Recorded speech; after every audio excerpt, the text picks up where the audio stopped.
Lokpravah news 24 तास प्रत्येक घडामोडीवर लोकप्रवाहाची नजर।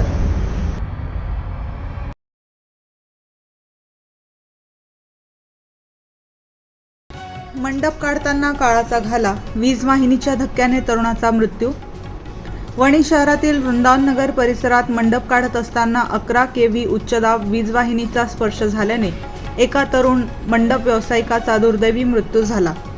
या घटनेमुळे परिसरात हळहळ व्यक्त होत असून ग्रामस्थांनी महावितरणच्या निष्काळजी कारभारावर संताप व्यक्त केला आहे। मिळालेल्या माहितीनुसार कृपा हॉस्पिटल परिसरात राहणारे नंदलाल गावित यांच्या मुलाचा विवाह सोहळा नुकताच पार पडला होता। विवाहासाठी उभारण्यात आलेला मंडप काढण्यासाठी शिवरे येथील मंडप व्यावसायिक ऋषिकेश कैलास मत्सागर शुक्रवारी सायंकाळी घटनास्थळी गेला होता। मंडप काढण्याचे काम सुरू असताना लोखंडी पाईपवरून गेलेल्या 11 kV उच्चदाब वीज वाहिनीचा संपर्कात आला। त्यामुळे ऋषिकेश याला जोरदार विजेचा धक्का बसून तो जागीच कोसळला। स्थानिकांनी तात्काळ मदतीचा प्रयत्न केला, मात्र त्याचा मृत्यू झाला। घटनेनंतर शिवरे येथील ग्रामस्थ मोठ्या संख्येने वणी पोलीस ठाण्यात दाखल झाले। महावितरणच्या गलथान कारभारामुळेच हा तरुणाचा बळी गेला असा आरोप ग्रामस्थांनी केला। घटनास्थळी उच्चदाब वाहिन्या अत्यंत कमी उंचीवर असल्याचेही नागरिकांनी सांगितले। सहाय्यक पोलीस निरीक्षक गायत्री जाधव यांनी घटनास्थळी भेट देत पाहणी केली।